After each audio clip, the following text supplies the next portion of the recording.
Huh. Hmm.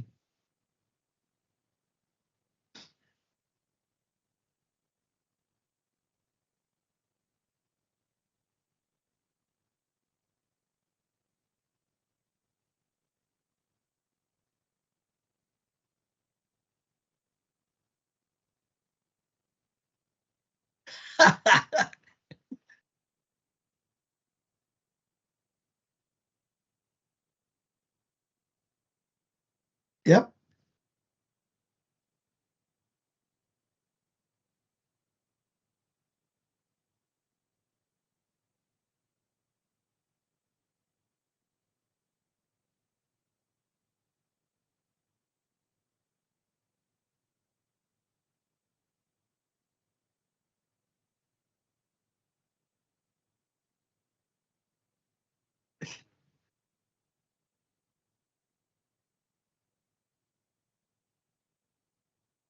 Right. Well, let me tell you this. Josh, you think there's a better version of this out there, of this album? No, our version is the better version.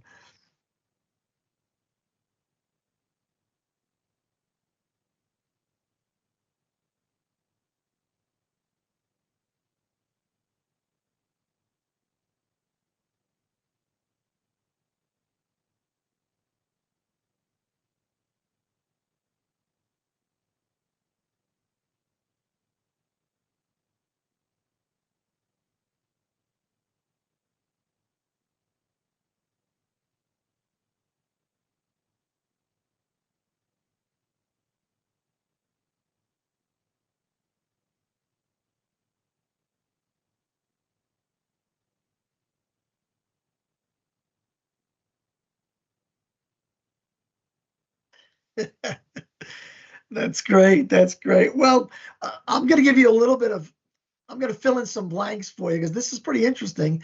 And then I'll let Roy speak. Roy's actually was the lead singer and songwriter in our band called The End. And we were all very Beatle influenced guys. Our band was put together back in about '79. And we must have had our Roy wrote about 50 songs, and Roy can sing just like Paul McCartney. So I'm just bragging on Roy a little bit here, to the point where we were making $300 a night playing out because we were a studio band and we were great in the studio, but we were pretty boring on stage. This is back in '79, and our booking agent said, "You guys need some stage presence. You should go on the road." So we went on the road for a year or so and played our originals and mixed in a few Beatles songs and a few other cover songs. And we were making $300 a night. It was killing us.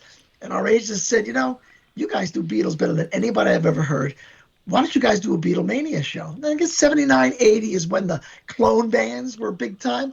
And we said, well, we want to try to make our own records and we want to get a recording contract. We really want to play cover music. And he said, well, you need the money, don't you? And I said, yeah, but it's expensive to record. And he said, well, you'll get a lot more money if you do it well, playing Beatles stuff. And you guys are probably the best Beatles song guys I've ever heard. And I said, well, I was the business guy and lead guitar and harmony vocalist. And I said, well, how much more money? He goes, well, you're making $300 a night now. He goes, if you do this right, you'll be making $3,000 a night plus half the door. Of course, as the business guy, I said, we'll do it. So he said, also, you only got to play two sets. You're a specialty act. You get an opening band, and then you do two sets, whereas we were playing four sets a night, getting off at 4 in the morning in New York. And so it turned into this great Beatlemania show. We bought the costumes. We had Sergeant Pepper suits made. We used to glue on mustaches, which all fell off under those 1,000-watt par lights. It was hilarious. I mean, you got to watch my videos on my YouTube channel and read my book because I tell the whole story in detail. We had two guys in the band that were just wonderful guys who agreed because they weren't Beatleish to play behind curtains. And because of that, we had a keyboard player that could play strings, horns, anything. Well, we played stuff on stage that nobody would play. We did the whole Abbey Road medley live every night. And I'm telling you, we did it better than any Beatlemania show on Broadway. We were the best. To the point where after the band didn't work out, Roy went on to be in the Beatlemania group and toured all over the world, right, Roy? Well, I'll let Roy talk a little because I talk too much. Roy, fill in the blanks. That was just after the show closed on Broadway, and years afterwards, I don't know, the promoters who had the show originally on Broadway, I guess, kind of bowed out of the scene, and so some other promoters, one out of New York, one out of LA, put the show on the road, and that's the show that I got in. So you played like everywhere, right, Roy? We did. Well, yeah, it was, at that time, there wasn't, the tribute bands was still kind of new. Right. Now they play big arenas. Well, we were doing that, and we were the only ones doing that. Right. Back then, which is middle. I started in like the middle '80s, and went through with it until I left there. It was almost 20 years that I did it. Wow. But but it morphed itself into, what you see today. But at that time, we were the only. We had money behind us. We had a promoter that got the rights to do the show when it closed on Broadway, and he took it on the road. So it's like the shows that you see now, right? Like Jersey Boys or whatever ones that are in the local theaters or playing out live. That was pretty much, we were the only ones doing that at that time. Unbelievable. And then all of a sudden it hit big, and but we were playing to thousands of people a night. Right. It put me on tour with some of the original '60s artists on these British Invasion tours. So we would open the show, and it'd be the Carina Pacemakers and Peter Noon from what was it? Herman's, yeah. Yeah, Herman's. Yeah. So yeah, we played with a lot. Played with a lot of those guys actually in a tour bus going around the country. So what's interesting is that, I left the band in 1983. And because my marriage was blowing up in my face, and my brother's a preacher, and I said, Mike, what do I do? My marriage is blowing up. And he said, get out of that rock band, get a real job. And unfortunately, trying to salvage my marriage, which wasn't salvageable, I did that. And we were all best friends. It was a wonderful experience, but we kind of went on separate ways from 83, 84 on. And we rekindled our friendship when I wrote this book about my life story. I wanted to get on a phone with these guys and kind of, share memories and rekindle. Well, this was only about a year ago. After like 40 some odd years, we're talking again. And, me and Roy and Mike, the other guitar player, and Steve, the keyboard guy. And I said, who's got the music? Because we recorded about 20, 30 songs, 24 track in professional studios. And Roy was like, well, that was analog. It's been 45 years. That stuff's all thrown away. I said, oh, you got to be kidding. Well, I have a cassette with 3 songs. I got a 45 with 2 songs. And I said, well, there's got to be music somewhere. Well, I had a box of tapes in my garage, all these reel-to-reel tapes. I don't think they're the original masters because they weren't the 2-inch tapes. They were like the smaller tapes, but they were really good quality performances. And I've even got some live stuff. I've got a reel-to-reel tape, and I converted all these tapes.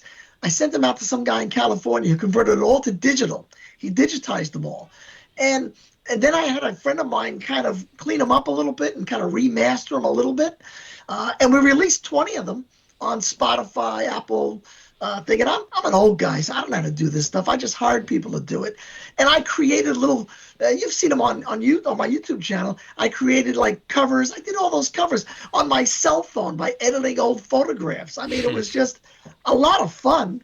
And I had a girl that put the names on there, and I'd put live studio and all that kind of stuff in there, or early version, late version. And I did a bunch of videos about it. And to this day, 45 years later, the music's still fantastic. Roy had the knack. He was like a McCartney. He had that melodic feel and had the knack for great hooks. We were always great harmonizers. We thought very much alike. Every musician added their 2 cents to the songs, and the songs always came out great. We should have been famous, for crying out loud. But so I told Roy, I said, you know what? My book is going to be a hit book. and I'm already working on a screenplay. It's going to be a great movie. And now that we've rekindled this friendship, I'll tell you what, I'm going to put our music on Spotify, and I'm going to get us a Grammy. And once I get the Grammy, I'm going to get an Oscar for my book. And once I get the Oscar for the movie, I'm going to get a star on the walk, put the handprints in it. Then maybe I'll retire. I don't know. So anyway, I'm one of these guys that has a lot of energy, as you can tell. Yeah. But I did my whole book as a series of episodes on YouTube because I ain't got the patience to sit still and write. And, there's like 70 episodes. I downloaded it to a manuscript and it turned into a book. And it's actually, from what I'm told, it's actually pretty good. So, but Roy went on after that to work with, like, tell us about who you worked with some of your music. Do you really want to know that? Yeah, of course. Go ahead.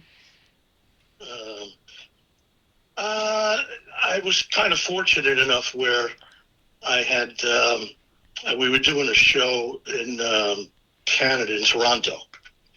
We had always, for like 4 or 5 years, we would do the New Year's Eve. It's a live TV show that they put on up in Canada. And so we were playing that show, and a guy comes up to me in backstage and says, "Hey, there's somebody here who wants to meet you guys." I said, "What are you talking about?" He goes, "No, somebody, you don't know exactly who it is." I said, "Okay, bring him back here." So in walks Ringo. You're kidding. I didn't remember this. You didn't tell me this. Because it wasn't Ringo. Oh. It was a guy that was a lookalike. It was a lookalike that I'm like going, "Wow, man, all right, pretty cool." I didn't expect that. But then after the guy comes up to me and he says, "Hey, my name is was Chris Tassone." He says, "I'm putting together a CD release party of my album that was recorded at Abbey Road Studios."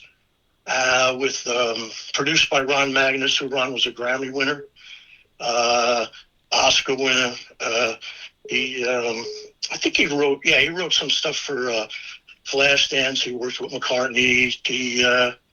I think on Broad Street. He did a lot. He did Mick Jagger's Just Another Night, and he's a great producer, musical genius, and. So he says, I'm together with him, and I got these, another guy from Liverpool, McWynn, who I don't know where. You're in London, Josh? No. Okay. Where are you? Because I've been there a lot. I'm in a city called Bristol. Oh yeah. Okay. Bristol. All right. And so. He had a guy from Liverpool, and he was putting this record together, and so he says, I want you in my group, and I love the way you sing, blah blah blah, and so I said, I'll give it a shot, and so I went back up there. He says, I'll fly you and your wife up here and put you up in the hotel and whatever. So he says, and I got a CD release party. I said, well, what are these songs? What are you talking about? I don't even know the songs. She goes, here, he gives me the album. And it sounded Beatles-ish, very Beatles-ish. Actually, there's some like copy stuff on there. But it was good. It sounded good to me. So we went ahead with it.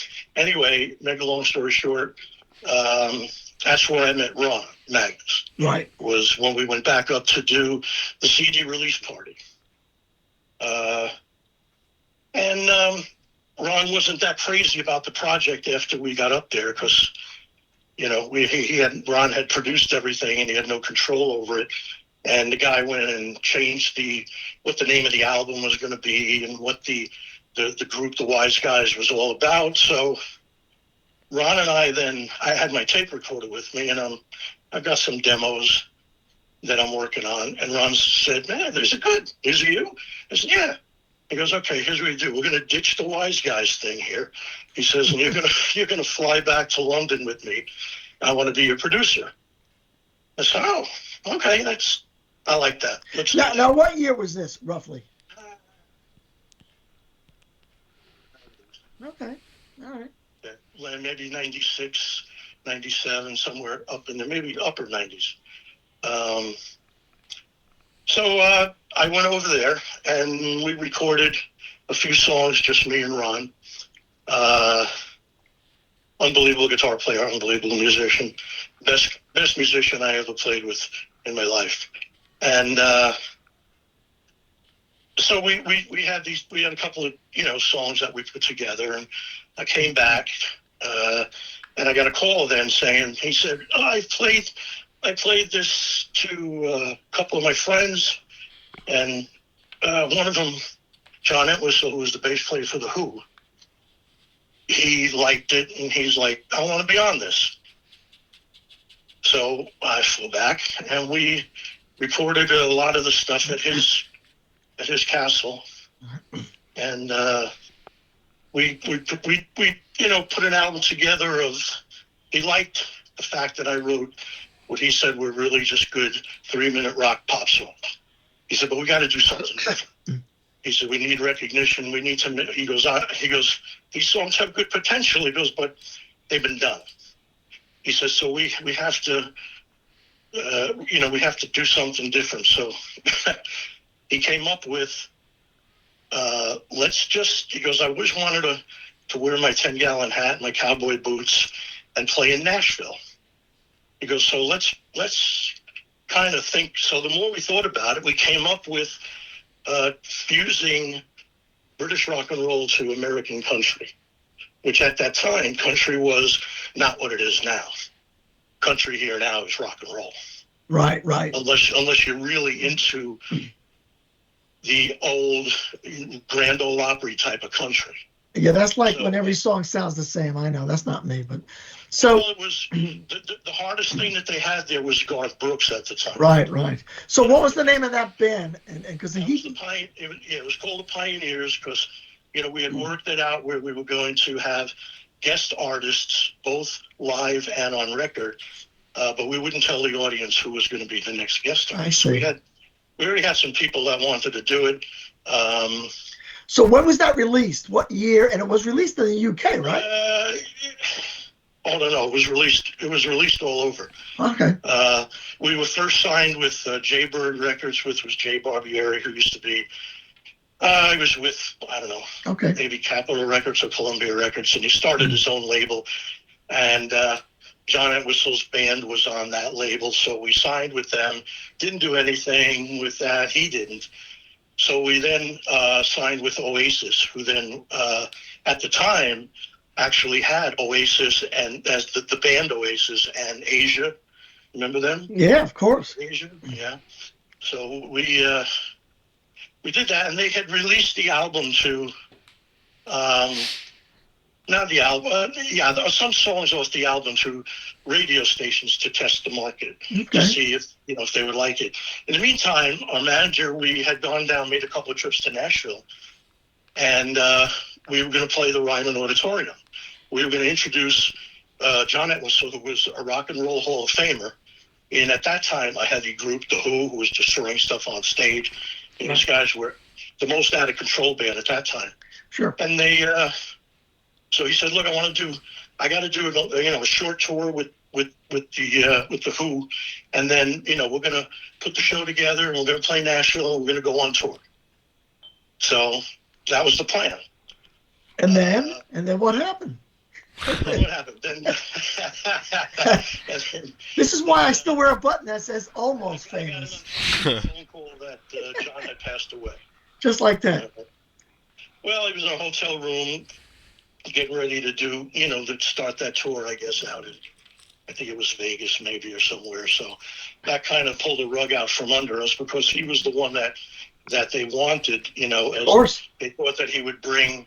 It was a big deal. It was a big deal in Nashville because we had, kind of bringing in a rock and roll guy and wanting it to, and Nashville was pretty tough at that time. They didn't want anybody else in there. Unbelievable. So I guess the long story short, Josh, there's a pretty interesting backstory to Roy and all the things he's done. And I'm just curious to see if you could look up or have heard of the Pioneers, and because I heard, so he sent me the album, and I listened to it, and it's got a lot of the same songs that we've just released. Sorry, Roy, but I thought it was terrible. It was slow. They were very countrified, Yeah. and they weren't punchy and rock and roll. So I was polite. I said, "Yeah, it's very good, Roy." Yeah. And it was. No, yeah, it wasn't my favorite album either. You know, I'll tell you, I played with a lot of people with the Beatlemania show. You know, playing with all all those guys on the British Invasion tours and stuff. Right. And I really never played with guys that I enjoyed playing with the most, other than Kevin and Mike and Steve. Yeah.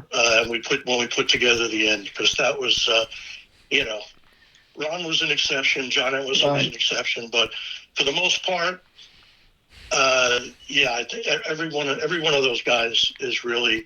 I would just give these guys the song that I had that I put down on a piano or something. Meaning us guys, the original band, right? Right, the original at the end, and then they would write their own parts. Yeah, we would do it. It was great. And we didn't realize that was how much of a unit that made us. We were just doing what we did. But Roy's right. He'd bring a song in on a cassette or something, or played on the piano, and I always knew exactly what harmonies to sing. And Mike and I traded off on the leads, and Steve was an amazing keyboard player. And within 10 minutes, we had a song. So it was kind of like the Freddie Mercury thing. You don't really realize how good your band is until they're not there anymore. And Roy went on to play with all these famous people, and then called me up after we did our interviews about a year ago and said, I got to tell you, our original band was the best band I ever played with. And from a talented guy like Roy, that made me feel pretty good. So anyway, I'm talking a lot, but I wanted you to hear Roy's story. I certainly want to answer any questions you have, and I don't know how many of my YouTube videos you've watched on my Planet Hypes thing, but there's a number of videos that have videotape of us. We did an MTV thing, which was hilarious. We also did. I have live video and live music from us doing the Beatle music and us doing the original music. And as well as, I did that one tape where we did the old Guarantee and then the new Guarantee, which was done 2 or 3 years later. And I explained how the band matured. So if you haven't looked at all those, if you're interested in our band and Roy and his music, go back and look at some of those. There's 4 or 5 videos, episodes that are about the band. And we were very unique, too. I mean, we became our own opening act because we couldn't find a good opening band as we traveled. And that came about in a very unique way. I actually saw a Lily Tomlin special, and she played a Vegas guy called Tommy Valor, where she glued on chest hair and a mustache and a leather jacket. And I said, holy cow, I know how we solve our opening band problem. We're going to be our own opening band. We're just going to change instruments, wear sunglasses, put the 2 guys behind the curtain as frontmen, and we did it. And that band ended up being like the 3rd most popular band on Long Island. We were the 2nd most popular band. So there's a lot of funny stories that go into this. But anyway, let me just let you ask some questions and tell me what you are interested in and why you might have wanted to talk to us. All right. Well, really, my first question. I just wanted to know how many people have come and messaged you about this mysterious cassette tape since you uploaded the song and since we found out. I think I've gotten 10 or 15, and I hate to say this, but I'm 70 years old. I know I don't look it, and I know I don't act it, but I'm horrible on computers and social media stuff. So people were sending me notes and messaging me and making comments to some of the in response to wherever the song was landing out there in social media land. And I didn't see the stuff. I wasn't sure where to even look for it until somebody messaged me and said, hey, or I think somebody sent an email, and that's when I first saw it. So I'm not good at these things. So I know that it seemed, I saw something that said that the song got a couple of thousand views, I guess. Yeah. And normally our other songs have gotten maybe 50 to 300 views. And this one the Guarantee, and I wasn't sure if it was the old one or the new one, got a couple of thousand views. And I'm thinking, how do I parlay this into something? Because the music is really good music. I just don't know how to get it out there. Yeah. I mean, I was also told by one of the team members that they sent you some other tracks from this mysterious tape. Have you listened to them? How many? I couldn't open them up. The only one that I could get was Guarantee. Well, I do They have told me them. that this was it was Kevin. Did you want to mention to him about WBAB? Well, yeah, somebody said that the song was originally on WBAB up in No, Long Island. the album. The The album, album was originally was it? on WBAB would play it, and we knew them because Yeah. we were a big band in that area on Long Island. Yeah, but I don't And know if BAB played that album because it was a bootleg thing. I think BAB played our song, Just Guarantee. and somebody recorded our song off Well, of that's not what. the That's not what. I don't think no? that's not what that kid Arthur told me. No. Well, That's not whatever. Kid Arthur told me. Either way, it was played, but I've listened to all 10 of those songs. Yeah. And I did. none of them were ours except for Guarantee. And quite frankly, listen, I don't want to, other people's music, I'm sure it's good. I didn't like any of them. I thought, of course, I think our songs are standout because we have a real look, great vocals. And the other songs, I guess, were okay, but they weren't my cup of tea. I wouldn't have attributed any of them to McCartney, but I guess maybe you could. But I did hear them all, but none of them were ours except for Do you Guarantee. know if they ever tried? Anybody ever tried selling that album, Josh? Well, as far as I know, I think they did actually sell it. I don't know for how much. It was at the Beatle Fest. I think at the actual like place where it was, there was a flea market area where we think that they were giving this away. Hopefully for not that much because it wasn't actually Wings. Right. Yeah. And the quality was very bad. I think that was on purpose to make it sound like a bootleg, I guess. It was, yeah. But so have you heard the newer version of the Guarantee song? Yeah, I did listen to all three and the live version as well. So what do you think about the live version? Because that's the most recent, well, not recent meaning 83 or That's the 82. one where the recording is not as good as the. Yeah, because we recorded it live in the studio, in our rehearsal studio, not a professional studio. I think we had a little 2-track thing. But what did you think of because I thought the newer version was really great. I mean, they're both good. But I liked how the band seemed to be more mature and we were a lot more experienced. But I'm curious to see what. That was 3 years later. Right, it was 2 or 3 years later. What was your opinion of the newer Yeah. version? Yeah, Josh, what was your opinion of that song? Yeah, I did listen to the three. I mean, it's hard to say that the live version was the worst because it wasn't, but you could say it was the least best one. Um, I mean, you can really tell with the early and the late version of Guarantee that the band was, upgrading how they did Right. the music, and it just got better, really. So yeah. And that I gotta tell you, when I put the video together about the old version and the new version, I found the early version was one of the last songs I found on one of my reel to reels. I had forgotten about how it sounded, and I'd had the upgraded version earlier, so I was used to listening to that. And then when I heard the original one, I said, "Holy cow! Listen to how different we sounded." And like you had just said, the band had really, I think, come a long way. I kind of felt like we were like, the Beatles from the Germany Star Club days. We kind of paid our dues and really became a really tight band. And it kind of made me annoyed that I quit. I was like, we were just on the verge of making it big, probably. And dopey Kevin goes and tries to salvage his marriage. What an idiot, You should read about it. Yeah, well, what are you gonna do? So I still got that button too. Where is it? It's on my desk. That says "Almost Famous." It's I have it here someplace. I mean, I have to laugh now, but I'm convinced that our music could sell records today. I think it's that good. Where can you, How do you get it out there? I just need somebody who's a whiz on social media to figure out a way to get it out there. I'll pay somebody to do it. I'm just not good at this stuff. Yeah. So anyway. Yeah.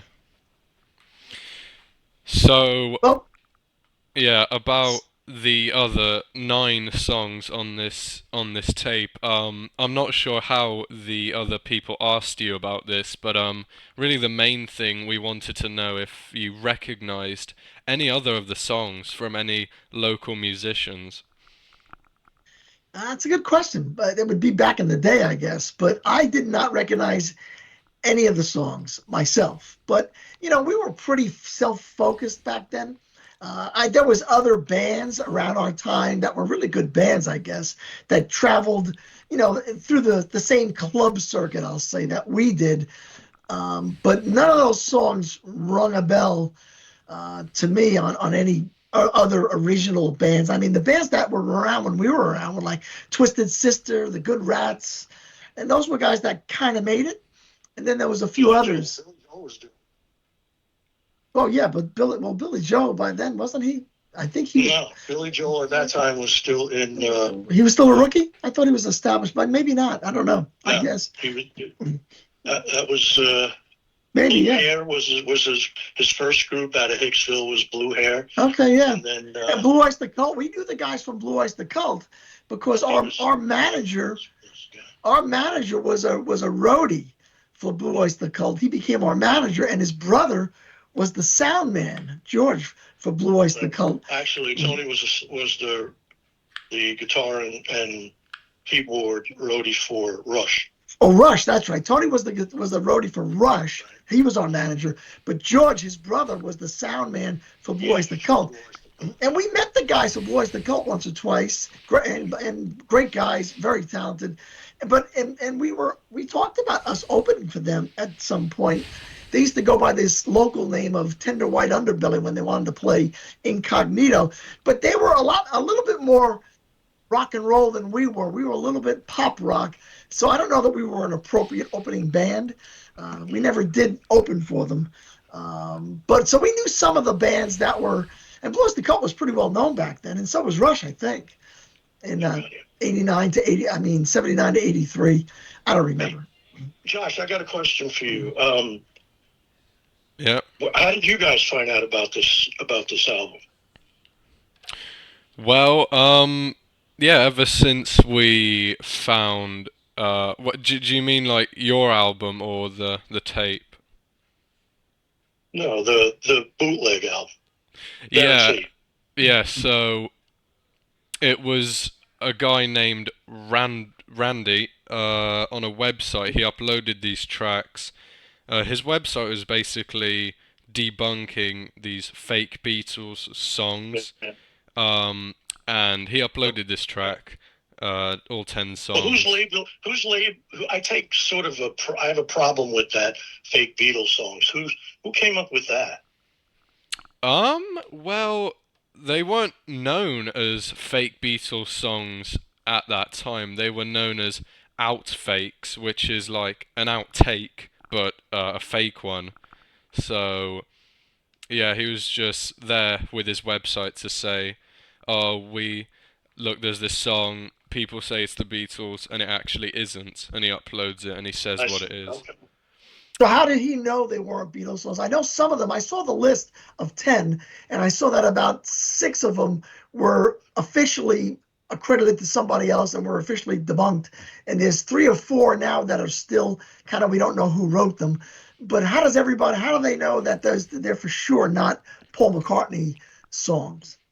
Or do they not know for sure? That is a good question. I should have asked the team, because we have no like 100% confirmation, but all we really know is that it's not in any Wings or Beatles discography. They've never talked about these songs, and quite frankly, they don't sound like Paul or anyone else, so they must not be. I wonder if, as a songwriter, on my end, I'm concerned of the fact that, did Paul McCartney get any royalties off of this stuff or not? Because if they sold it under his name, if he's with whoever, BMI or ASCAP or whoever, they're just getting the report of how many songs are played, but I don't know. Good question. Yeah, I don't know if it was ever. It sounds to me like it was released at these Beatle Fest places, not necessarily put on Spotify and sold like that. 87. 87. Josh, are you in the same group of guys that, like the guy Arthur that I was communicating with here in the States? Yes. Is he part of your... I think so. Okay. I don't know who Arthur is, to be honest, but I'm sure he is. I think that's just now. I might be wrong with the name. But... There was 2 or 3 people that sent me emails. Josh was one. There was 2 others. And I think I forwarded you some of those, Roy. Josh is the only one that actually responded and said, hey, let's get on a call. Yeah. But the guy that the person that I was communicating with, it was just, texting each other back and forth. And, he seemed like, he knew more of what went on here. In the U.S., I see. Yeah. Because he had mentioned WBAB. Nobody who, especially at that time in England or in Europe is going to know who WBAB is. Right, it was right.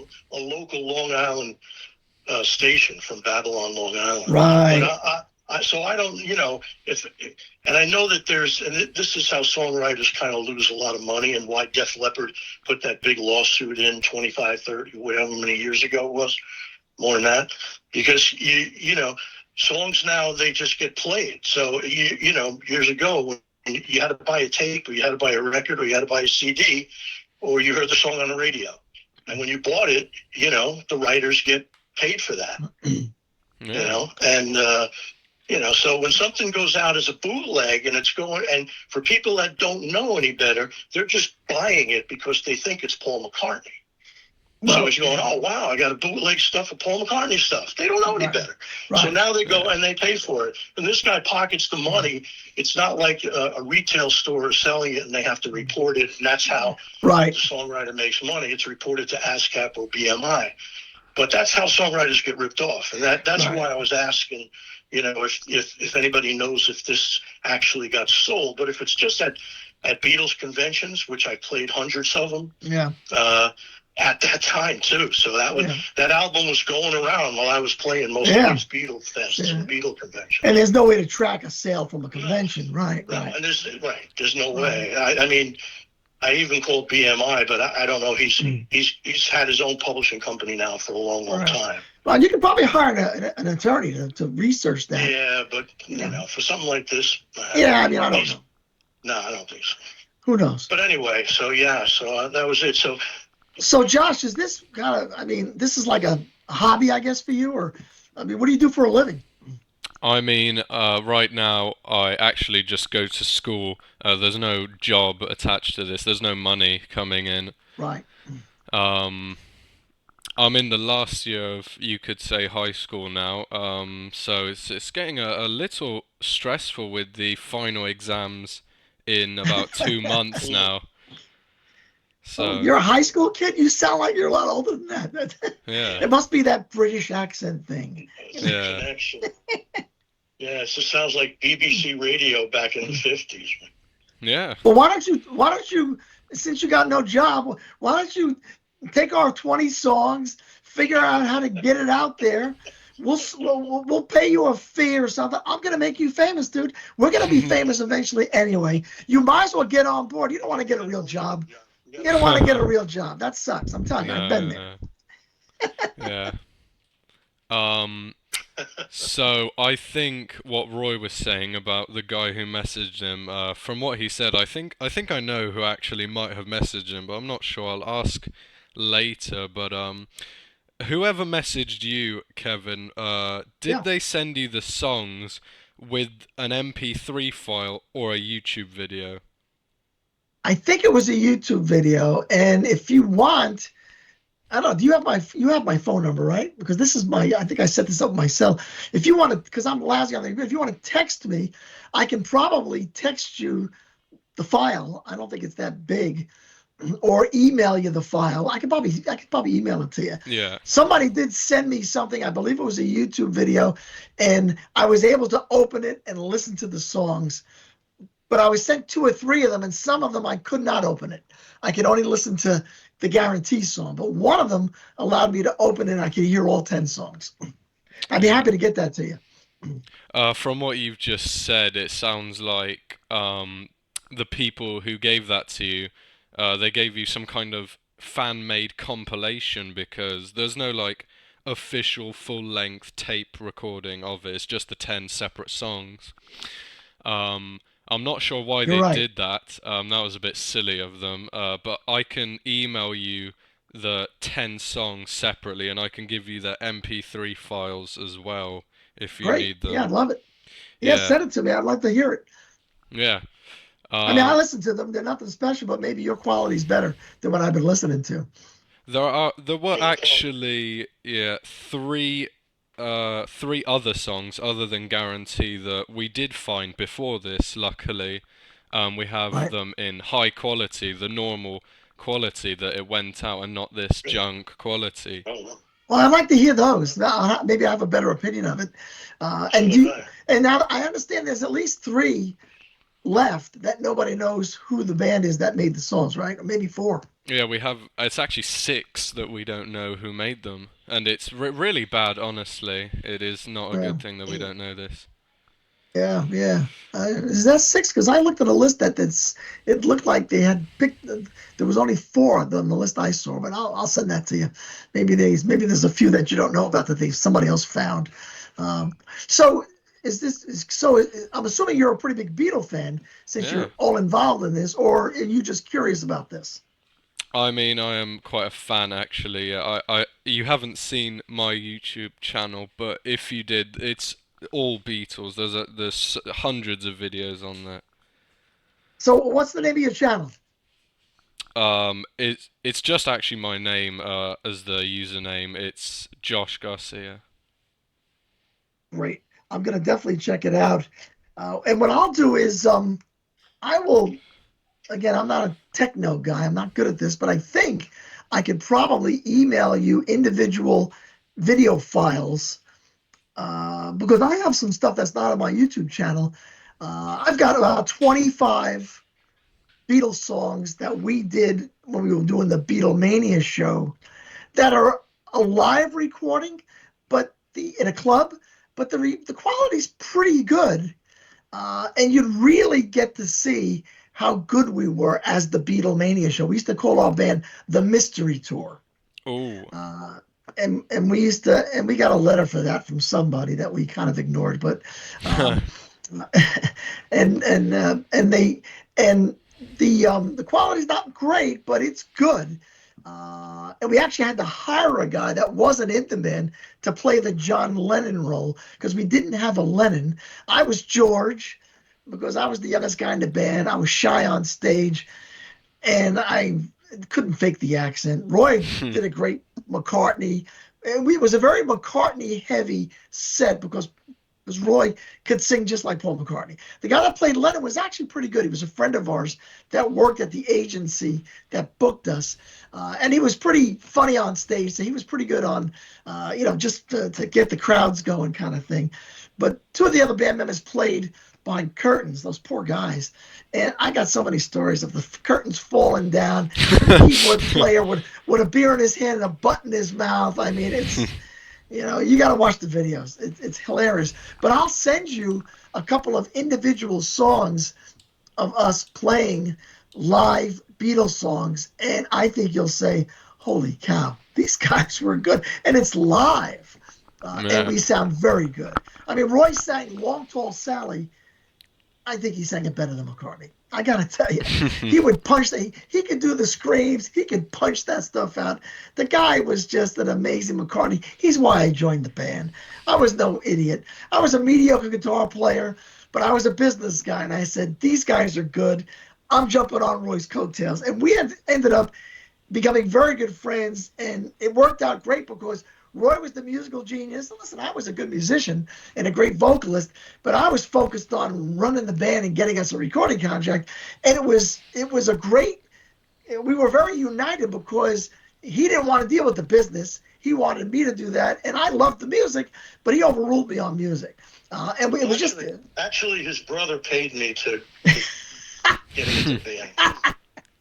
So it was, and every guy in the band were great guys, sacrificial, good hearts, and you don't realize what you got until you lose it. So but they're great memories, and that's probably two of my best chapters in my book. And if you want, Josh, if you want to email me your address, I will mail you one of my books. Yeah. Because here's the book right here, and you're gonna think I'm nuts, but my name's Kevin Hives, and I call myself the New York Forrest Gump. Yeah. I've done a million different things in life, as you can probably tell. I'm a pretty crazy kind of guy. I've owned all sorts of businesses. I've made millions and I've lost millions. Right now I'm in the lost millions stage of my life, and I'm going to make millions again. The funny thing is, my tagline is Forrest Gump owned a shrimp boat, but I owned an oil tanker in the Caribbean. And all my stories are true.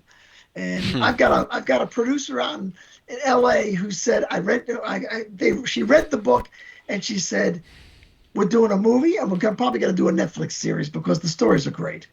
And I don't know, who knows? I'm still wearing the badge that says Almost Famous. Who knows? I'm not about money. You promised. I'm about experiencing life. I'm a Christian guy. I preach on Sundays at a retirement center. And I got to tell you, those old ladies get no attention. They appreciate it. And when I'm done preaching to them, I bring them into the lobby and I bang out a few Beatles songs on my acoustic guitar. And I got to tell you, Paul McCartney's 82. When I sing those Beatles songs to those old ladies, they come to life. It's like they're at Shea Stadium again. It's great. So I'm a very unique guy. And much to the chagrin of my wife, I really don't care about money. I think it's dangerous to have too much money.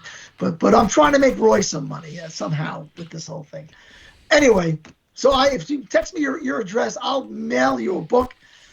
I meet new people every day, and I give away the books for free for the most part, although I am going to publish it, I think, this month. But I've given away 150 of them already. I just ordered another 100 because I'm just a nutcase.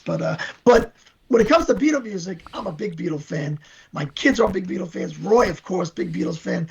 The whole band was really more me and you, Roy, and Gary, the drummer. The other two guys were rock and roll guys, but, Roy wrote very melodic stuff, very catchy tunes, and the other guys added, and that's what made us a more power pop band, because the other guys added a lot of rock and roll to Roy's great melodies and great vocals. So anyway, so you're recording this, right? Is there a way I can get a copy of this or something? Or?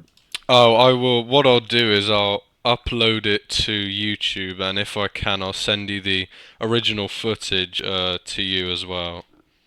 Great. Well, if I could probably find it then on your YouTube channel, then I can just, share the link from there pretty easily, right? Yeah. All right. See, I'm a pretty good techie guy. I thought I wasn't very good at this stuff. Maybe I'm better than I think. I don't know. But, Josh, if you're smart, when you graduate high school, don't go to college. Go to work for Kevin. Hey, listen, I will make you famous somehow.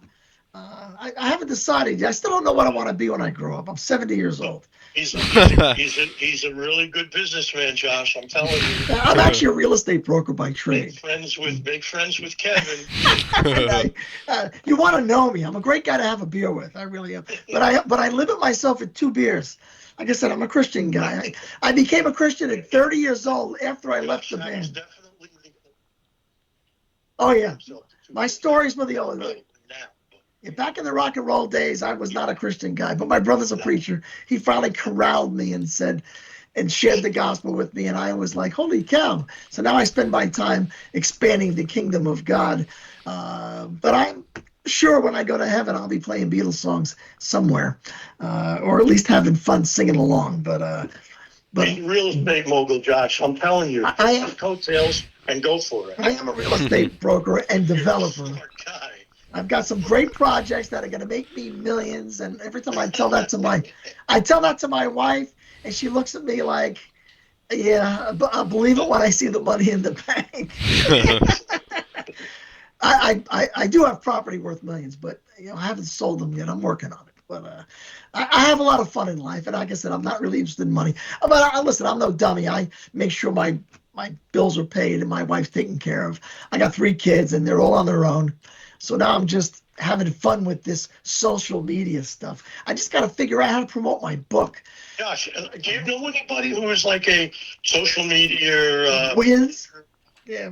I mean, I'm friends with a lot of young people, and we all know, we all use social media a lot, really. I mean, we're all experts. I mean, I could do something, or my friend. I've seen a lot of people that I see now, like on the CMA Awards here and stuff, and the the award shows. There's 2 or 3 now that have mentioned that they owe their fame to TikTok. Oh, I'm on TikTok. I don't know how to put myself on it, but my girl put me up. So I would. Do we know anybody that can get us onto TikTok and put us out there? Well, social media overall. It's not just TikTok. I'm on Instagram, TikTok. No, but I'm on everything. Could be one if they went out of their way to all say TikTok. They said that's where it went viral. You got to do them all, and with TikTok, you got to do the 20-second clips, and you got to do them every day. I had some stuff that got 150 to 200,000 views because I say these funny little clips, and I got the New York accent, and it gets attention. Like, my story about Ozzy Osbourne. I took a leak next to Ozzy Osbourne at the Fillmore East in 1970. I got his autograph, him and the whole band. It's a hilarious story. So anyway, you got to read the book to see all that. But on a more serious note, what Roy's saying is that if you or any of your friends want to watch my YouTube channel or the band's YouTube channel, and if you think there's something interesting there and you want to in some way get involved and help us get our music out or get my books out or whatever, I'd be interested in paying somebody to help me do that stuff. I had a girl that I paid for about a year, but she finally got tired of me hounding her to make me famous because she couldn't do it. She was like, "Oh, I got 800 views." I'm like, "That's not enough. Get out there and get me about 10. Where's my viral stuff? I'm an interesting guy. I should be viral by now." Yeah. But I realized that there's no real formula for that. You got to kind of get lucky, I think. But if you're interested in any way, show your buddies my YouTube channel, Planet Hypes, and go to our music channel. And if you think there's something there to be interesting, I'm an interesting guy to be on this side of the pond. I mean, maybe it'll give you a reason to come over and, do stuff. And anyway, I definitely want to mail you a book. Because I think you'll get a kick out of reading it. Yeah. And you sound a little too serious. You need to lighten up a little bit. Just saying. It must be that British thing. I don't know. Stiff upper lip and all that. I don't know. But, I'm sorry. I'm just being myself. What I need to do is start a podcast because I'm never at a loss for words, as you can tell. So, and I will do that eventually. Anyway. Yeah. Listen, is there anything else you want to know? I know I'm dragging this out too long. I'm having a lot of fun. So, you tell me. We did have a few questions from other people on the team. Right. The first one is, did The End have any other releases other than the 2 singles? That's a good question. We had 3 singles. We had It's Okay and Long Last Lover. That was a single. I don't know if you're familiar with that one. We released it, but it was locally. And then we had 45s. 45s. We had 45s. I'm talking 45s now. Right. That's where, like, Josh, we're like that WBAB. It's a local radio station. They played our singles, and I still have a few copies. Yeah, and if you guys are into this, we can give you a lot of insight as to what the music scene was back when this stuff was made. So it gives you guys more of a perspective as to what the music is all about. But officially, we had video. Did you tell him what we got? Yeah. How could he get onto the We Were Right video? He's got to go on the End Again band. I think it's the webpage. You've seen our webpage, right? The End Again, not webpage, the YouTube page. We've released 20 songs Not all 24 track, but most of them are very high quality. There's 2 or 3 that are not as high quality. All 20 songs are released as singles on Spotify, and they're, I went through it's called a Disco Kit or something, and it's on all of those platforms.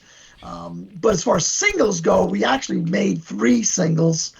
Don't forget we have a video. And we released that. We had a video, an MTV video that we made, and then we did the video.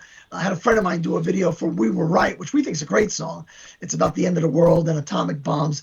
But people, because it showed a lot of killing and stuff, it got banned from a lot of YouTube pages. They wouldn't show it, and I didn't realize that when we made it. But those are the ones. Yeah, it's an anti-war thing. Right. So, but you're aware of all 20 songs that we released, right? Yeah.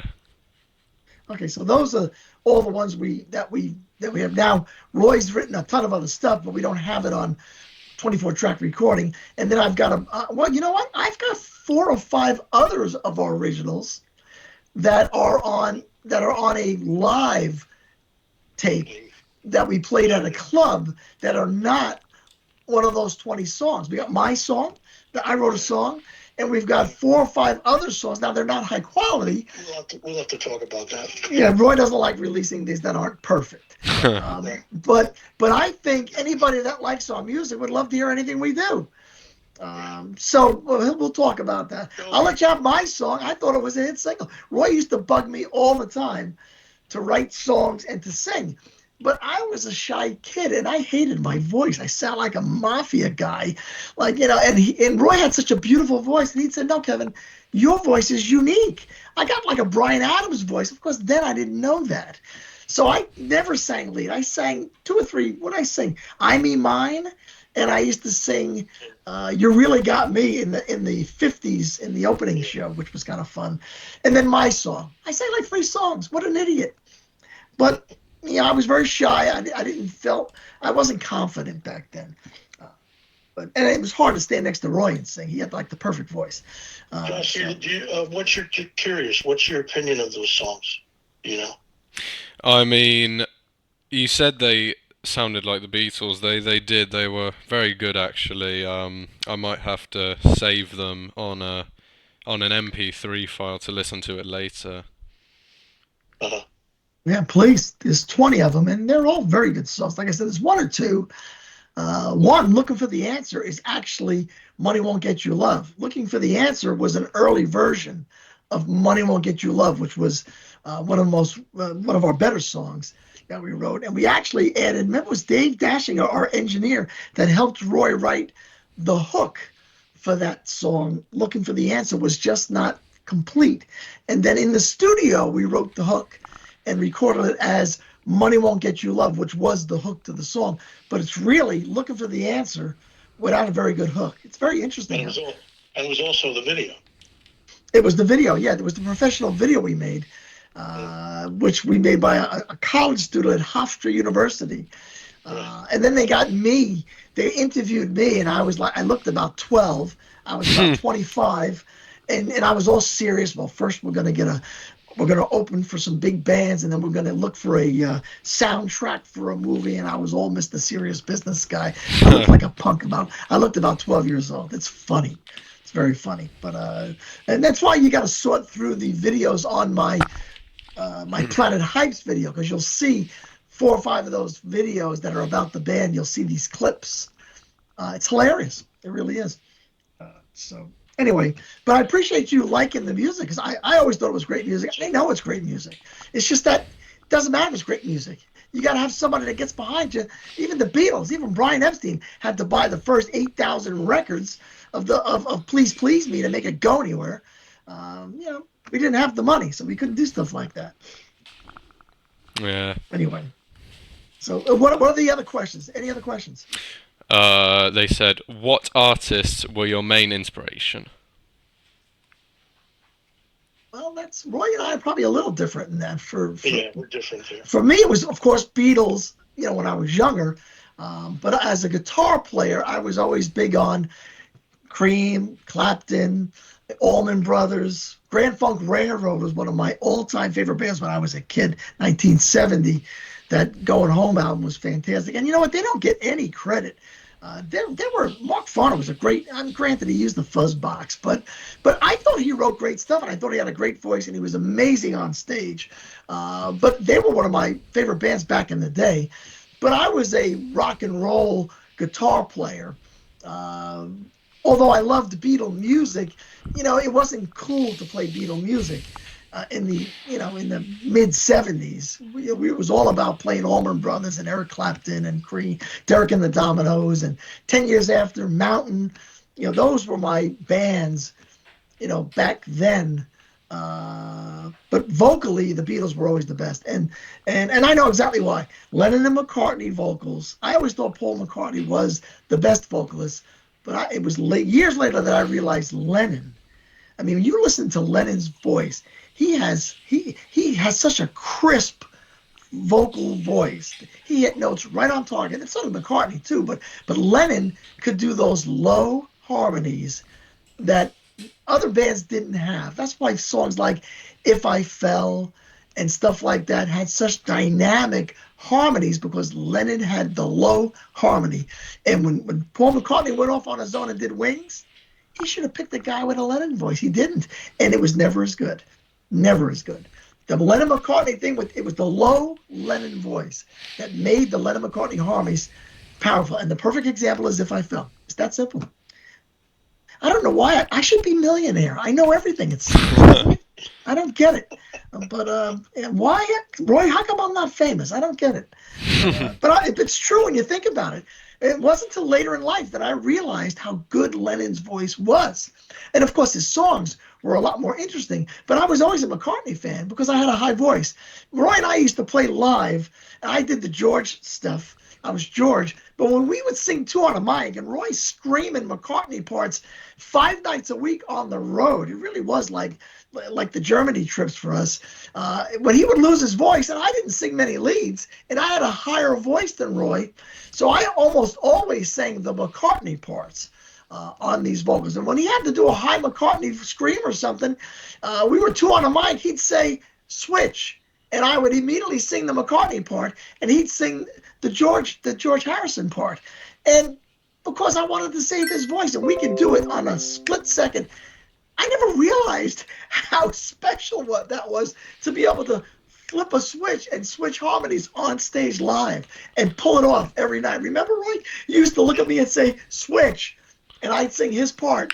And, nobody knew two on a mic. Now, I didn't have as good a McCartney voice or scream, but when he was going hoarse, I could bang out the McCartney part on a harmony, not on a lead, if I had to. We had a lot of fun with that stuff. Anyway, Roy, what about your influences besides Beatles? Besides the Beatles, I liked most of the British Invasion groups. I wasn't a great Stones fan or Who fan, but I sort of liked the Kinks. Yeah. And there was just, I never really had the Beach Boys. I kind of liked, which they weren't British. But the only records I really had was the Bee Gees, the Beach Boys, and the Beatles. Oh, all I right. really didn't have an extensive record collection yet. Yeah, Bee Gees were amazing, before they got into that falsetto disco junk. Well, it was still amazing music, but the old Bee Gees, the early Bee Gees, those were the best. Those were the best. Great vocals. I was always a big harmony guy. Yeah, me too. Loved vocals, loved harmonies. Still do. Still do. So now I play Beatles songs. I make my son sing with me, or my wife if he's not around. I love Beatles stuff. So anyway, although I was more of a rock guitar player, because Harrison was really more of a chord melody guy. He was more of a schooled a guitarist. He must have took lessons because he had that chord melody stuff down that a lot of the 50s and 60s guys did. I didn't. I was more of a lead, self-taught, off the record lead guitar player. He never took lessons and learned that way. But another story was, I'm sure you're familiar with Brian Setzer, right? I have never heard of that. You're kidding. You don't know Brian Setzer? No. You got to Google him. Brian Setzer. I jammed with Brian Setzer when he was 14 years old. He had a mouthful of braces. He is a famous guitar player. He actually was so good. He was a chord melody guy, like a 50s kind of guy, jazz kind of guy.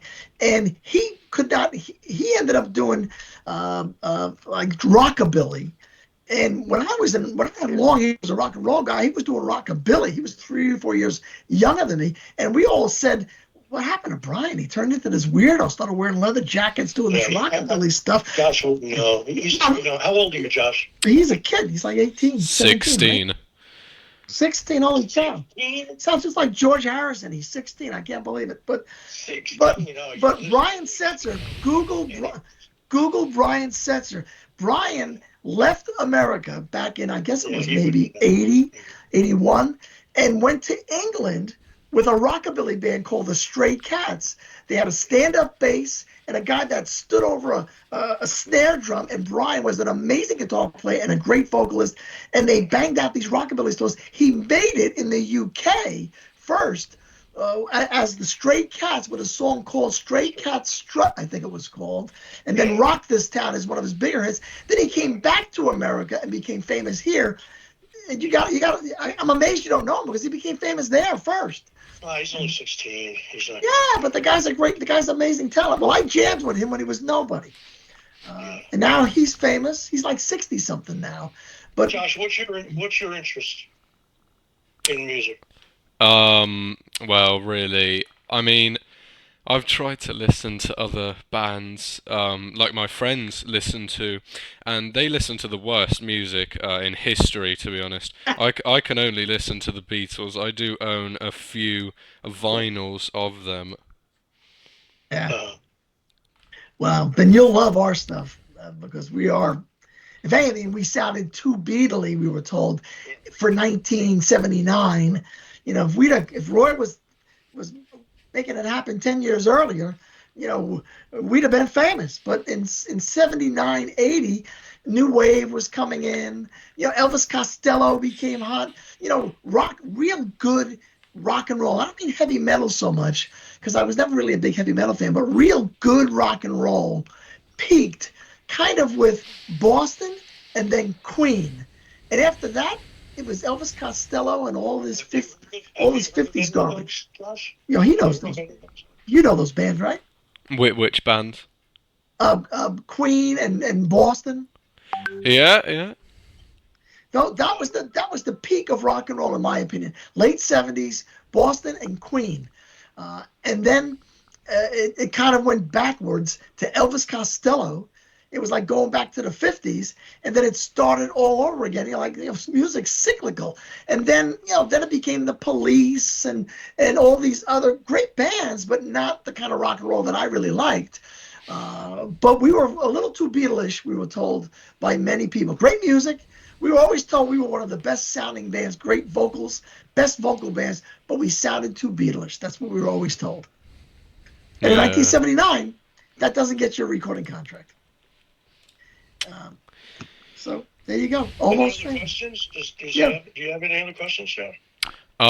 They also wanted to know, where did you mainly play live? New England, but mostly Long Island, but New England.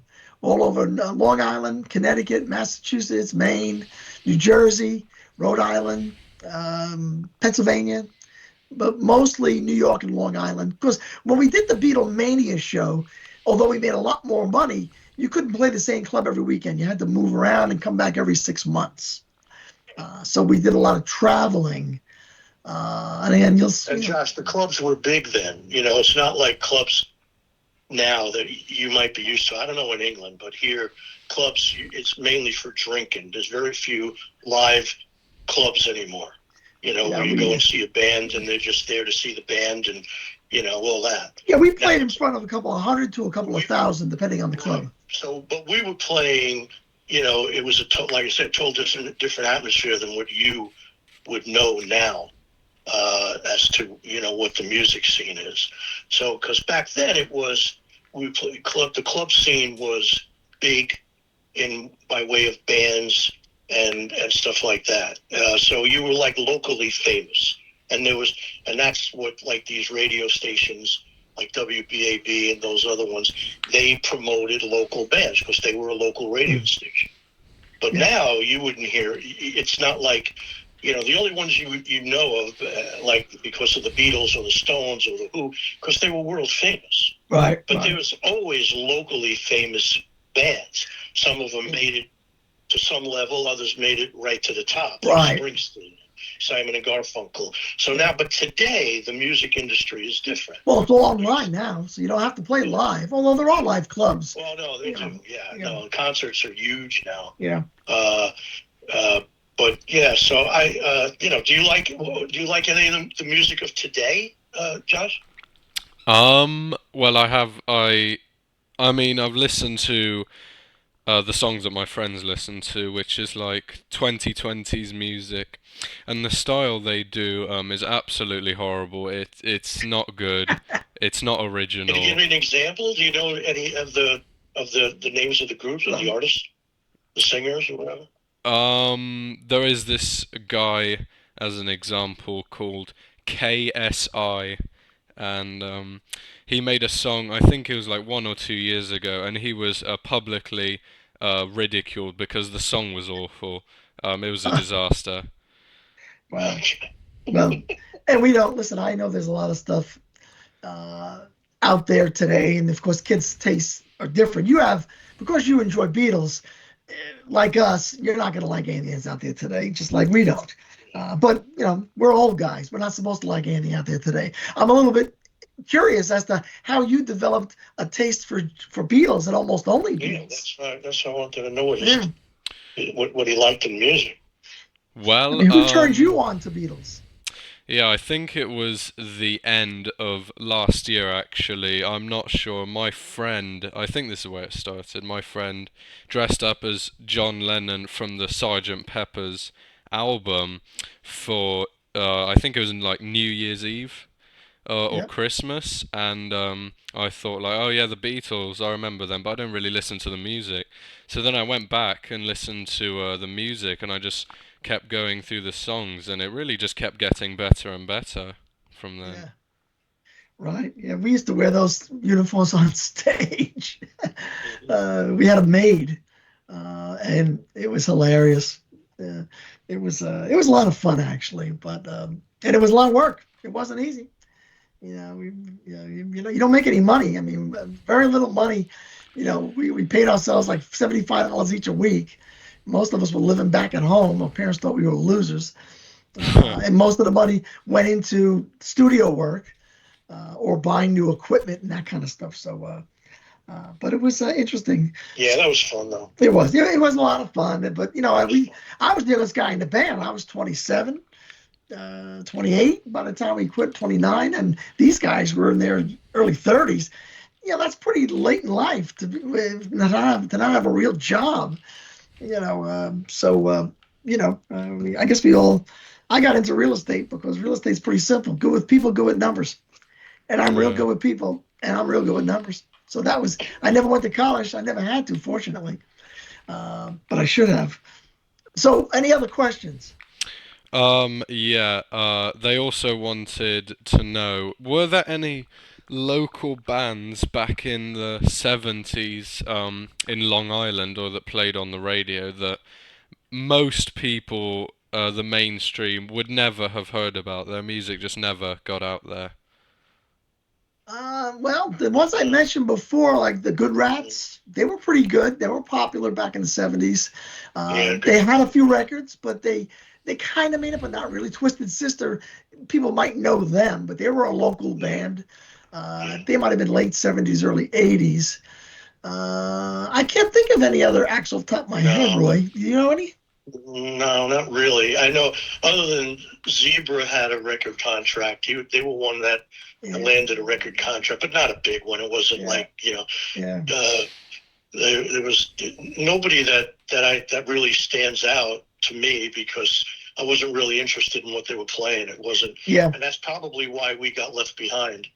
Was because we were doing my stuff, which was heavily Beatle influenced, and we really weren't listening to other people's music. I know that Yeah, you're right. Yeah, titles to it, and like I said, Beatle, and I know from a writer, doing originals, because with the end and stuff. For me, doing Beatles all that time ruined my original career. It stifled because I didn't start getting into my original career until I met that producer, Magnus, that I was telling you about before. Yeah, because you did the Beatlemania show for like 20 years, right? Yes. Yeah. And so in between that, I was writing songs. Yeah. But I had written most of my songs when we put the end together. Yeah. And those 4 or 5 years that we did the end, that was really the meat of because I had the time to do it. Right. Right. I had the time to do it, and I was able to to write a lot of songs then, and but I had to take time off from that. I was still in Beatlemania when I met Ron. That's how I met him. Yeah. Well, you had to make a living too. I mean, by that time you're in your mid-30s. Well, yeah. And I made good money doing that, but I was on. It beat me up on the road. It was different than even in the end days. Yeah. A lot of guys that are very talented musicians end up in a wedding band just to make a living because they love music. But I don't remember any other bands. So the answer to that question would be Zebra for me. Yeah. A group called Zebra. Well, the Good Rats were good, and Twisted Sister. The Good Rats were good. Yeah. They were very talented guys. And of course, Blois the Cult, but they were famous. And the Ramones were there. They were famous. Billy Joel, obviously. Yeah, right. Was probably one of the biggest out there. He's from Hicksville, Long Island. Right. He was one town over from me. Right. So he was probably the biggest thing to come out of Long Island. Oh, Neil Diamond too. Oh yeah, Neil Diamond came out of Long Island too. Yeah. But so that's it. That's it, Josh. That's our pitiful answer. Yeah. Any questions? Any more? I mean, I was really surprised after hearing all this about how someone this famous, I mean, you've done a lot of things and you've been in every industry really, how this song ever got lost. I mean, everyone knows you. How is this lost? No idea. Well, when you say everyone knows us, what do you mean? We don't think anybody knows us. I mean, you've said a lot of stories about how you go to these different places and you do everything, and you and all these bands locally, and yeah. But everybody was doing that back then, and just like today, there's just so much content today on social media. It is very hard. Like I said, our songs are fantastic, and I got like 80 views, and I'm like, you got to be kidding! This is great music, but it does take a professional at social media and an angle to figure out how to get your music played someplace and to get it caught on. I have the personality that when people see my YouTube channel, they're like, holy cow, this guy's pretty funny. But I got 300 followers? And I'm working a full-time job. I got 3 kids, and I'm doing all sorts of things. I don't have time. I have to find somebody else who's going to make me famous, and then I'll make Roy famous. What are you going to do? Mm-hmm. So if you want to help, I'm telling you, we're talented guys. We just need help from young guys like you that understand social media. Yeah. For old guys like us, I'm not even sure how to turn my TV on. I got these 19 things with 45 buttons. I lean over, my arm hits it, the TV goes off at 2 a.m. I'm yanking my kids out of bed. Get downstairs and get that TV fixed. That's how old guys are. I don't understand these things. I'm convinced that, like Steve Jobs, that guy, he creates the Apple phone. He never talks to somebody over 50 about it, and he thinks everybody knows how to work it. I'm like, if you would have asked me, I would have told him exactly how to make that thing so it's user friendly for an old guy. But it's too late now. He's dead. But anyway, so and Josh, you've been fantastic. To just sit and listen to me ramble for an hour, you've been unbelievable. But listen, Roy and I are having a lot of fun just rekindling our friendship after 45 years. I mean, that's a story in itself. It is. Yeah. We picked up right where we left off. It's like, okay, so how are we going to get our songs listened to? Last time we talked about that was 45 years ago. That's right. The conversation just picked the conversation right up. It hasn't changed a bit. No. So anyway, so that means men are all little boys at heart. We never grow up. That's just the way it is. So anyway, any other thoughts or any other questions? And we should certainly stay in touch. Yeah. Send me some, email me or send me some stuff. Send me a link or two to your YouTube channel. I'll make some comments. I'll send you some of our Beatles songs that were, recorded live that are very good quality. You'll get a kick out of that stuff. Yeah, I did notice in the background that you ran for mayor. Yeah, I've done everything. You got to read my book. Yeah, I was an elected official. I was a city commissioner in Sanford, Florida, and then I ran for mayor in my hometown here, where I live now, called Oviedo. And I only ran for one reason. My campaign manager says to me, "Kevin, you're the busiest guy on the planet. Why are you running for mayor?" And I said, well, I'm a community guy, and I used to be a commissioner, and I like to I like to help. I'm a problem solver. I can solve any problem on the planet. And they have traffic trouble. I said, I can fix that in 5 minutes. I wrote a whole policy about it. So he goes, "Is that the real reason why you're running?" I said, "Well, you want to know the real reason?" He said, "Yeah." I said, "Listen, these rich soccer moms, they don't need me as their mayor. They got no problems in this town. This is kind of an upscale neighborhood." I said, "What they really need me as is their president." He goes, "What?" I said, "Yeah." I said, I write political policies. I said, if I get elected mayor, the next day I'm going to resign, and I'm going to run for president as the Republican Pete Buttigieg. Republican Pete Buttigieg. I said, with my big mouth, you get me up in D.C. in front of all those idiots. I said, I can crush them all off the top of my head with no nose on any political policy on the planet. And I could. I write, you got to go to my Let's Talk Policy video.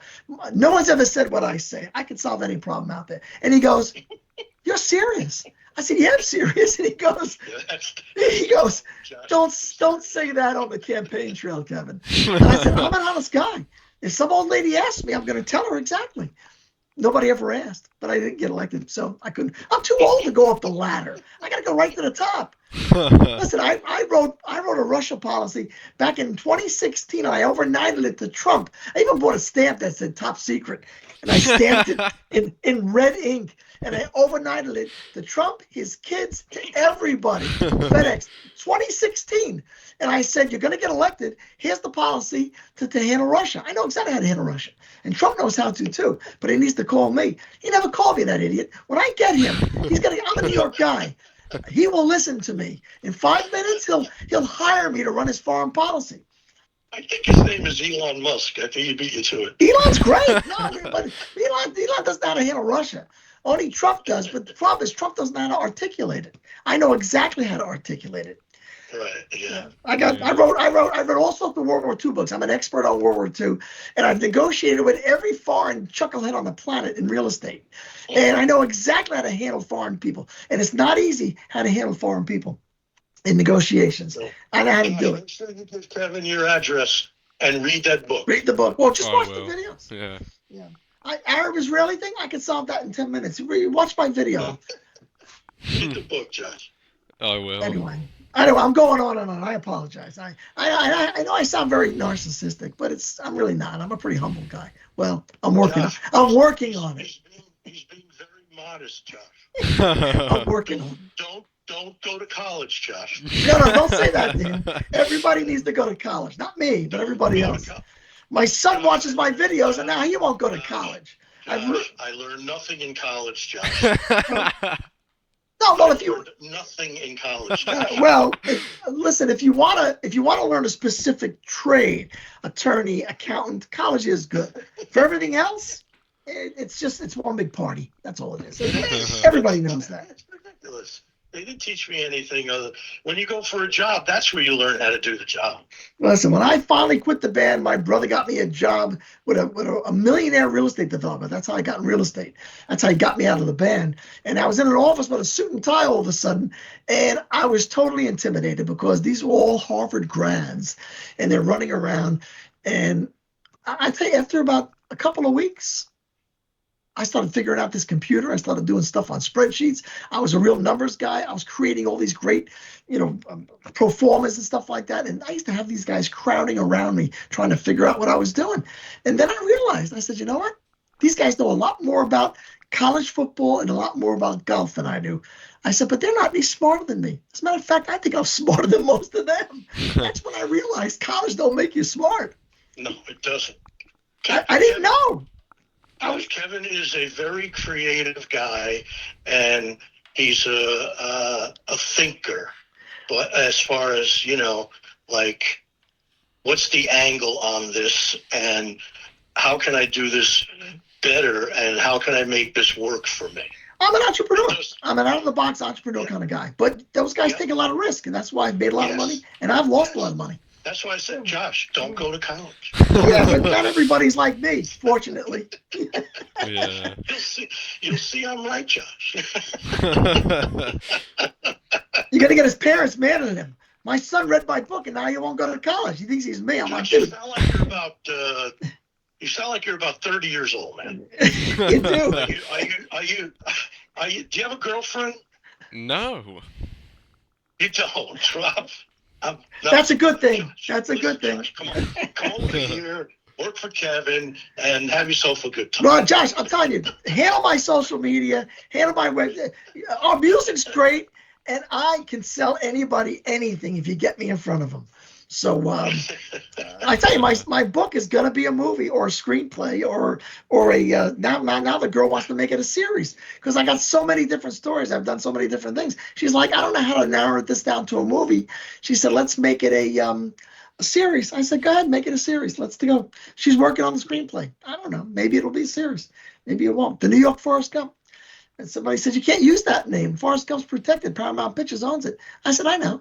They said, well, so why are you using it?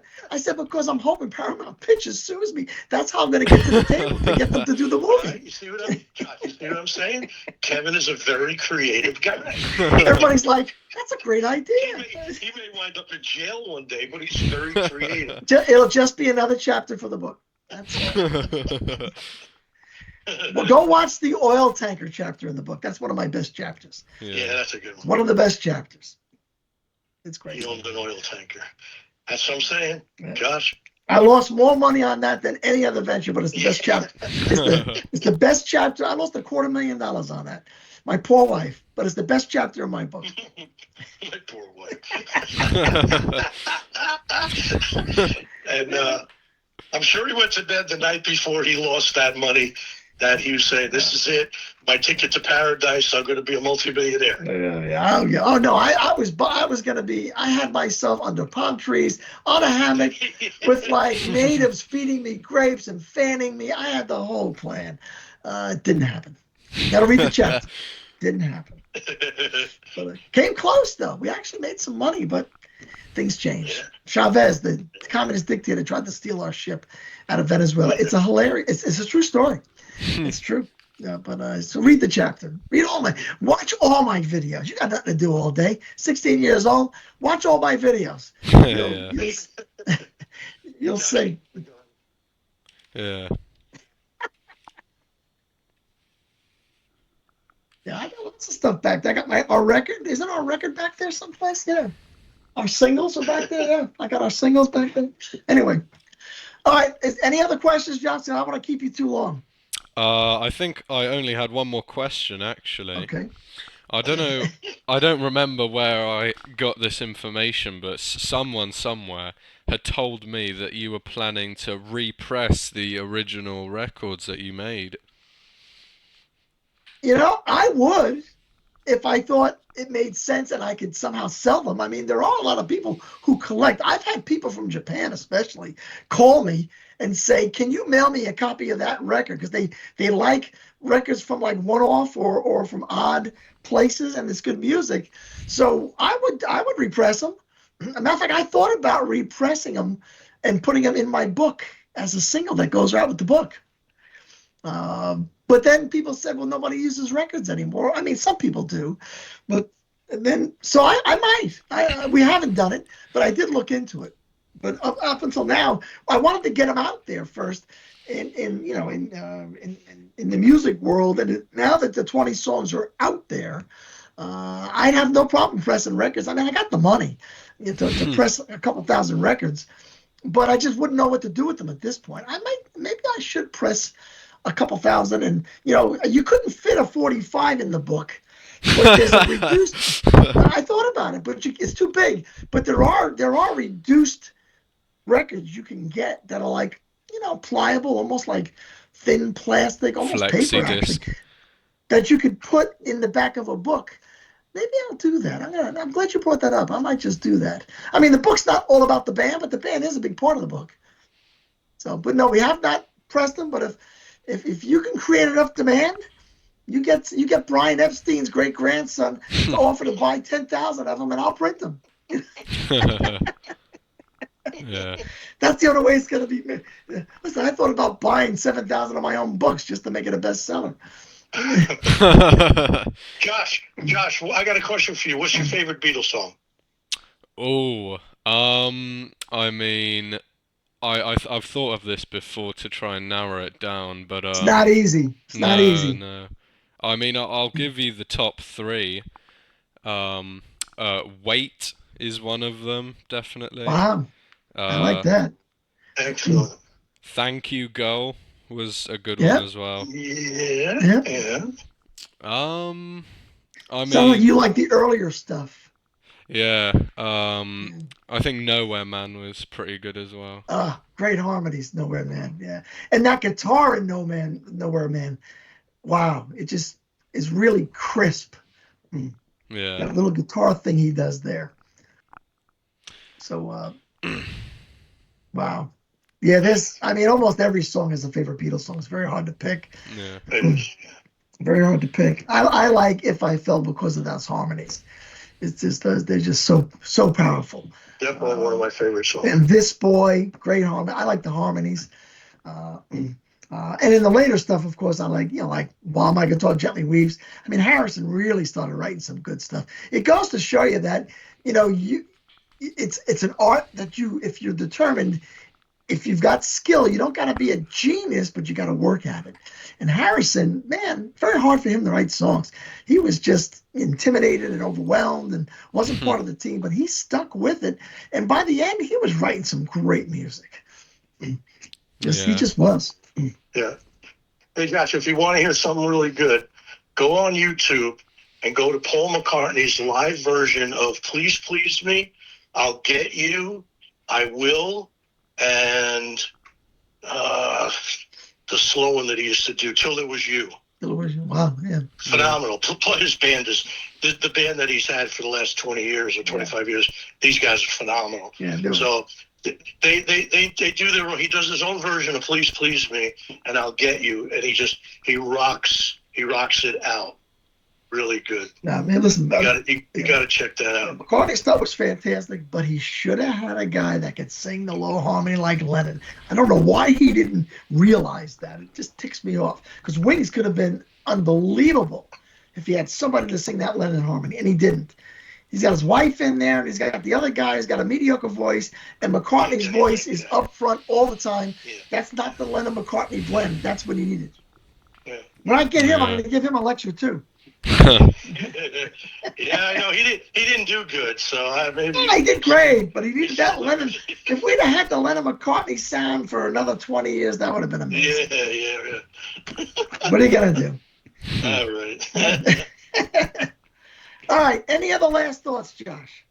I mean, have you ever met any of the Beatles in real life? I have not. Did you, Roy? Yes, at the White House. Really? I met George Harrison at the White House. I met Muhammad Ali at the White House. Roy used to be a Secret Service agent or something, right? Yes. He was with the Secret Service in the Nixon administration before he quit and went on road with the band. He can write a book too. He's a pretty interesting guy. He just doesn't know how to verbalize it so quickly. Yeah. So you met Harrison. I didn't know that. Yeah.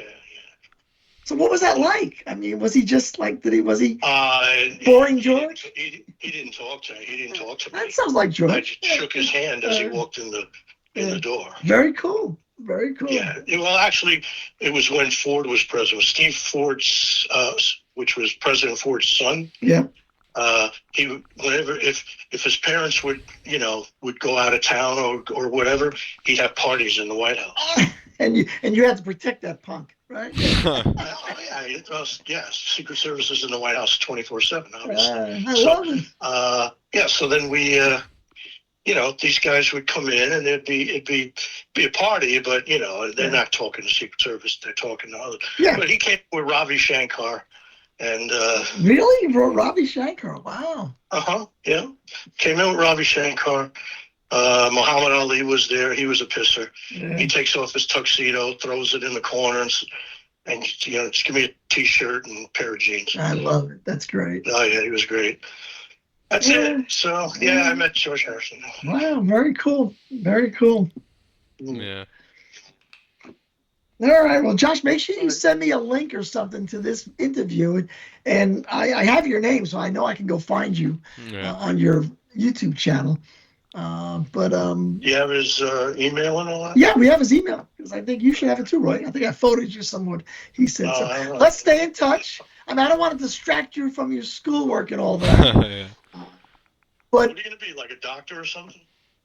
I mean, my idea was to be a teacher, actually.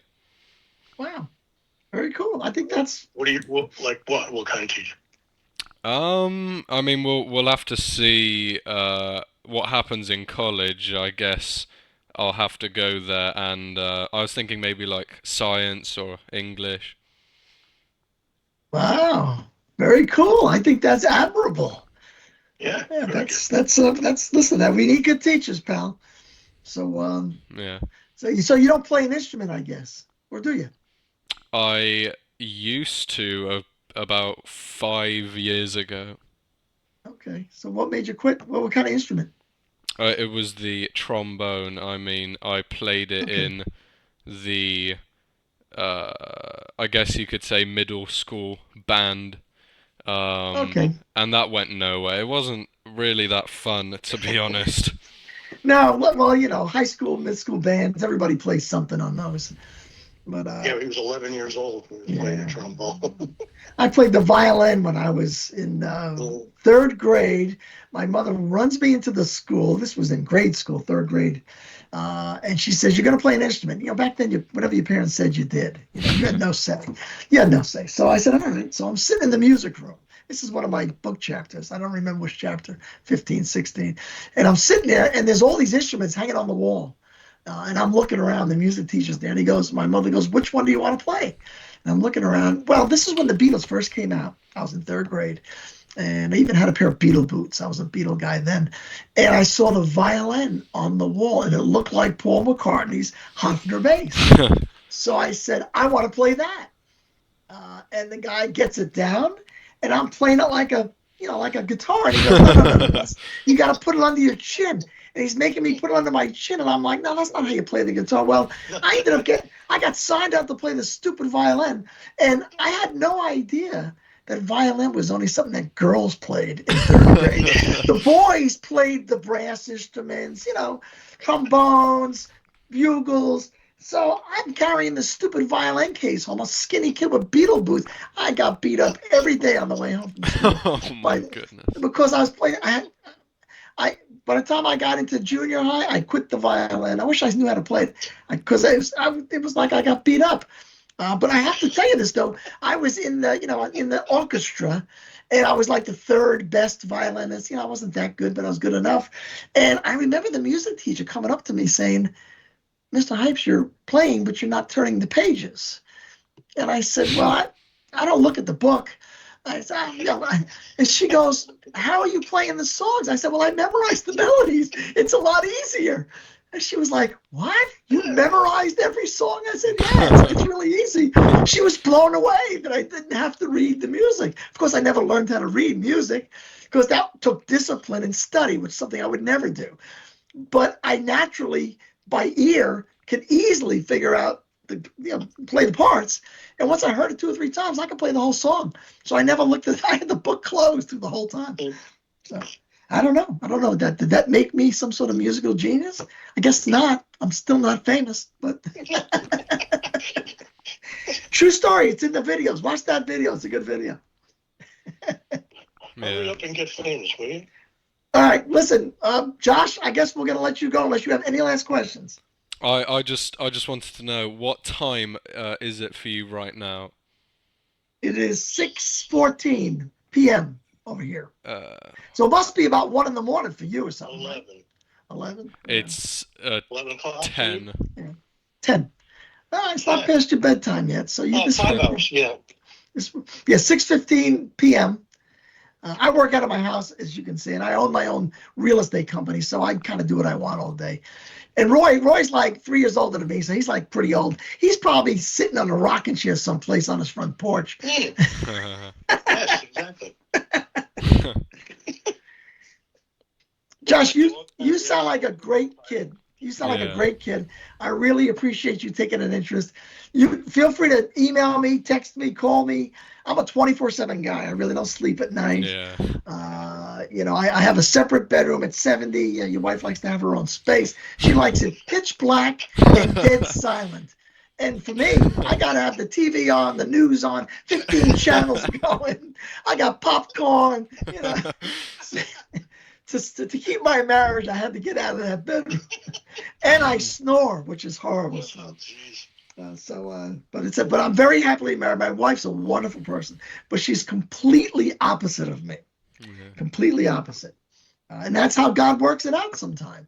Because that's just the way it's supposed to be. But anyway, you sound like a very level-headed young man, Yeah. and then don't take too much of what I say seriously. But make sure you enjoy life, have fun, work hard, and make a good living, and be honest, and go to church. You probably don't go to church. Go to church, pal. Read that Bible. I'm telling you. Ever since I read the Bible, that's when my eyes really opened and I became a dynamo. People think you get boring when you read the Bible and become a Christian guy. No, you don't. My life became far more exciting when the scriptures opened my eyes. I'm just telling you, that's the truth. Now, maybe not for everybody, but for me. Yeah. So just giving you that little pitch there about the big man upstairs. It's good advice. So anyway, Roy, any last words of wisdom for Josh? Last words of wisdom. Do what you love, and you never have to work in your life. Yeah, well, Yeah. we'll see. Or at least enjoy what you do. Enjoy what you're good at, and Yeah. get paid to do it. Yeah, do what you love. You never have to work. That's true. You won't work a day in your life. That's right. Well, All right. All right, Josh. Take care, and it was really good talking to you, man. yeah. Bro. You have a great day, pal. Yeah. Call me anytime or email me anytime and let me know when this video's up. Yeah, I'll email you at maybe midday or 1 p.m., 2 p.m. I'll send a big email with all the songs, my channel, the video I'll put up. Beautiful. Beautiful. I appreciate it, man. And, Yeah. and talk one of your friends into making our music famous. It is really good music. I mean, Yeah. and only a guy like you would appreciate it because you like Beatle music. But there's a zillions of people out there who really do like Beatle music, and they wish they had somebody who can write it just like they were a Beatle. And that's this guy, Roy. He not only writes it like a Beatle, he sings it like a Beatle. So this stuff ought to go somewhere, I'm telling you. Yeah. Anyway, that's the last sales pitch you'll get out of me. All right. All right. Have a wonderful evening, pal. Yeah, you too. See you. Bye-bye. Bye. Bye.